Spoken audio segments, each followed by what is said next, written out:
Today in Agronomy on KFIL AM 1060 with Pioneer Field Agronomist Allie Wise and Josh Schaffner. Here's Josh and Allie. Good morning, Southeast Minnesota. Today is Wednesday, April 21st. This is episode number 69, Josh. So a lot has happened since last week's show. A few folks obviously got in planting in that earliest window around Easter, but really now it feels like the 2021 planting season truly has kind of arrived in a greater way. We had this nice window with these temperatures, starting last week through the weekend that really pushed us to get a nice jump on the 2021 planting season. Some folks, weren't 100% prepared to get to the field yet. And that's okay. As we look at the calendar, it's still in our favor. And we have a nice stretch of planting in terms of opportunity coming at us as we move in to the end of today, Thursday, Friday, and through the weekend. But like I said, plenty has been going on in the field. Josh, what's kind of your take of what we've had this last week and what we've been working on? Yeah, it was a really interesting week last week. I think in some cases, a lot of growers maybe coming into the week wasn't quite sure how much we'd get planted or if we would even get started, just based on kind of the cooler temps, and maybe it just seemed like it kind of drizzled there for 4 or 5 days, but it never really amounted to anything. So I think there's just a lot of not sure what was going to happen, and then we kind of rolled into Thursday, Friday, and Friday turned out to be a much nicer day. And actually Friday, Saturday, Sunday, they weren't forecasting a lot of sun, but it turned out to be really sunny all 3 days with really nice temps. And I think that got a lot of guys kind of amped up to go, and quite a few growers at least got started, maybe got some acres in. Some hit it pretty hard depending on the situation, but just observations across the area, Allie, as I was out, planting conditions Friday, Saturday, Sunday were just tremendous. I'd say, I couldn't really say anything bad about it. Soil temps were great. Conditions were awesome. And, probably some of the nicer planting conditions, we've seen in a long time. And we had a good spring last year, but definitely starting out what we saw, last week, it was better conditions than what we started out with last year, for sure. Yeah, and these nice soil conditions look to continue. We've also got temperatures more in our favor as we progress, like I said, end of today on, which is great to see. And just looking to hit a nice planting window here. I think if we were to put a number to what percent we are planted in our corner of Southeast Minnesota, 10% is going to be the max for us, Josh. Some folks way above that, some at zero still. But what's kind of your take on what that number looks like and how that correlates to maybe some of our corn PKP planting? Yeah, I think that's the number I'd look at. I think it's just not more than 10. I think it very easily could be 10. I don't think it's more than that, but it's just so that first window is always hard to gauge, and we're probably going to go from not more than 10. And by next episode, Allie, we might be talking about 2/3 to 3/4 of the corn crop is in. So it'll be a really quite a ride here the next 5 to 7 days, that's for sure. But yeah, from a replicated PKP standpoint, Allie, we had a pretty good run there Friday, Saturday, Sunday, and sometimes our PK progress will kind of mirror what planting percentage is. I think we're probably a little bit ahead of the curve, Allie, with our plots. We have, I think, 11 of our 29 or 30 we're going to get in this year. So we're about a third of the way there. A lot of our growers sometimes do those plots on the front side. So that's maybe starting to get skewed here over time. But yeah, all those plots, I would say, Allie, every one I thought went into great conditions, and really excited to see how that turns out. And obviously we had a lot of conversations, Allie, on Sunday, Monday about what to do about this cold weather. Was it the right thing to plant or not to plant? These plots will be really great to watch, and we'll have a lot of stand count data here to kind of share with our viewers here in the next 3-4 weeks. And I look forward to having that. And then we'll also have some great yield data to go with it as well. And that's why we do those plots early. It's nice to have some in ahead of these early dates and some kind of in the middle and some at the end. It always gives us a great data set year in, year out. Yeah, so we're looking forward for the data to come on that. So we've talked about, these are some of the nicest soil conditions that we've seen, but we've also talked a lot about soil moisture and how dry these conditions are. Those dry conditions do appear to continue here as we get back in to planting here a little bit more full speed this week. Along with that, though, comes some considerations we want to make sure we're keeping top of mind so that we are taking full advantage of these nice conditions. Josh, I think the first thing that comes to mind around dry conditions, in my opinion, would be planting depth. Where should we be planting depth? Yes. Oh, yeah, for sure. And I think,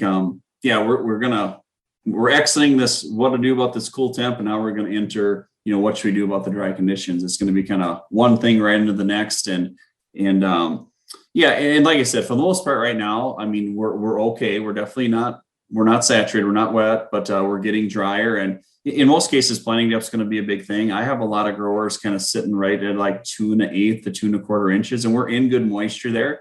There is probably, maybe 3/4 of an inch to an inch, Allie, that is pretty dry on top, but we're still finding really good moisture. So I'm not concerned. But I think with not getting much rain the first of the week, and as we warm back up here into Thursday, Friday, Saturday, Sunday, I think it's something we're just going to want to keep a really close eye on, is looking at planting depth and make sure that, we're getting that seed down there in moisture, whether that be corn or beans. And I think that's something, we do have some beans going in simultaneously. And I think that's going to be more critical, because sometimes beans were maybe only 1 1/4 deep, and that's going to be right on the fringe where you may have to dry them deeper as well.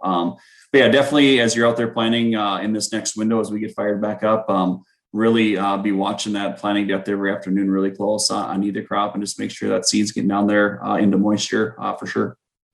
So don't shallow up. Very common service call last year. Keeping that seed in the moisture is going to be extra important this year. When we come back from break, Josh, we'll talk about these drier conditions and how that pertains to tillage and some of those considerations we should have around that. Welcome back, listeners. Allie, in segment 1, we kind of gave a nice update of kind of what's been going on here the last week or so across southeast Minnesota and in the planting progress and soil great planting conditions, but also a little bit of a cool snap there ahead of some drier conditions coming up here again. I think we did a good job covering that importance of planting depth. But I think one other thing we got to be thinking about as we get back to the field here, tomorrow and into the weekend here is, we talk about the soil moisture, going to be important to conserve that. And I think the first thing when I think about is we're prepping ground for planting is a lot of times we really want to not have the planter too close to the digger. Is this going to be a situation, Allie, that maybe we want to keep the digger a little bit closer to the planter just to try to make sure we're getting that seed into moisture? Yeah, it appears so. Last week we obviously talked about working ground at least a minimum of 24 hours in advance of planting, just from a soil temperature standpoint. So we were just trying to warm up that ground a little bit quicker. But as we look at these drier soil conditions progressing, if we could shallow up that tillage depth in the right situation to conserve that moisture, that would be one thing. But also just looking at, I think you're going to see a lot of diggers running right ahead of the planter to conserve moisture instead of, if we're running the digger too far ahead of the planter, we're going to be drying out those soil conditions and not working that in our favor. But I've mentioned, tillage depth, potentially shallowing that up to conserve moisture. There is a balance to be found there, Josh, especially when we're talking about urea or UAN. Yeah, and we talked a little bit about that last week. Just the importance of making sure that we're incorporating nitrogen at least 2 inches deep, which is going to require probably a 3 3/4 to 4 inch depth on the finisher setting. And now we're kind of talking about, well, is that going to be a balancing act that we want to conserve moisture? And we talked a little bit about, maybe there could be some value of a urease inhibitor in dry conditions like this. And I think as moving forward into next week, if we do shallow up tillage at all, we're going to have to really strongly consider a urease inhibitor if our nitrogen isn't out there. And that's one other challenge, Ellie. A lot of our it's been such a nice spring. We're so far ahead in those applications where that might not be an option because all the nitrogen is out there. So if you are a producer that has all that urea out there, it's sitting there ready to go, make sure we're incorporating that to 4 inches deep. You're not going to have the luxury to shallow up at all. We're just going to have to really be disciplined to watch that. However, if we still got some more to spread or spray over the top, I think it might be a situation if the forecast continues to look dry that we're going to have to take a strong look at utilizing an agrotane-like product or any other urease inhibitor just to try to prevent some of this volatilization loss. And I was walking a field on Sunday that was treated with UAN and ATS like 10, 11 days before that. And you could still smell that application actually pretty strong in the soil, which I was cringing a little bit. I'm like, I don't know if that's going to be a good thing or not. But obviously, with our lack of moisture, nitrogen incorporation is going to be extremely important over this next planting window. Yeah, so just find that balance depending on if you do or do not have that nitrogen already applied. Obviously, if you don't, there's some options here that we could consider that would allow you to potentially conserve moisture a little bit more on the tillage end of things. Josh, another question I've had a lot, or just that we've talked a little bit about, obviously with planning right now, that's kind of our sole focus, but along with that comes pre-emergence herbicide time. We looking at these drier conditions and also the fact that some of this corn is maybe going to be a little bit slower to emerge, take a little bit longer, could be exposed to maybe some soil stresses there with the pre-emerge herbicide. Because we are a little bit cooler and we are dry, could we consider delaying that, or are there other things we should be looking at around pre-emerge applications?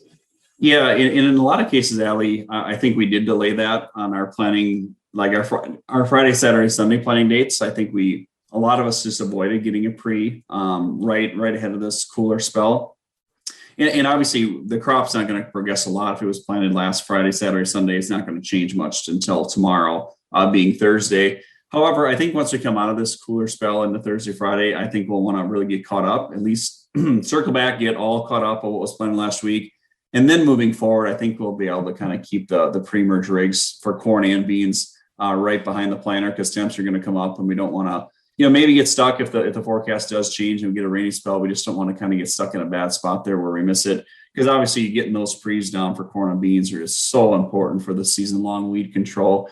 So I think we'll be in pretty good shape there. And actually the next concern, Allie, might actually flip towards, are we going to have enough moisture to activate that? That was also a conversation last year we talked about, because we got kind of dry at the end of planting season. But in my opinion, do not sway away from applying your pre-merge just because it's dry. You just never know when the weather's going to change. And if you don't put your pre down and it goes warm and wet, we can be in a lot of trouble really fast. So I'd say, I think as we get back to field, Allie, I think we'll just want to, get caught up and then get behind the planter and kind of go back to a normal season from that standpoint. So overall recap of today's show, Josh, obviously some of the nicest soil conditions we've seen, abnormally cool temperatures, leading up to maybe this week, but now temperatures seem to be working in our favor too, which is great to see. So planting depth, number one, make sure with these drier conditions, you're at a depth where you're finding moisture. So in a lot of cases, for some folks, you're going to be pushing to 2 1/4. In the most extreme cases, maybe to 2.5 inches on corn. Urea incorporation, we talked about that being extremely important. If you're don't have the opportunity any longer to utilize a urease inhibitor, getting that incorporated. And then just watching your tillage depth. If you have the opportunity to shallow that up and conserve moisture, please do so. We will be back next week with more updates from the field. Josh, as folks have any questions, don't hesitate to reach out. You've been listening to Today in Agronomy on KFIL AM 1060. If you've missed part of the show or want to hear more, check out the show page at kfilradio.com or with the 103.1 KFIL app. Stay connected with Allie and Josh on Twitter. It's at AllieGWise, WISE, and at Josh Schaffner to submit your questions for the show. Tune in next Wednesday for the next Today in Agronomy on KFIL AM 1060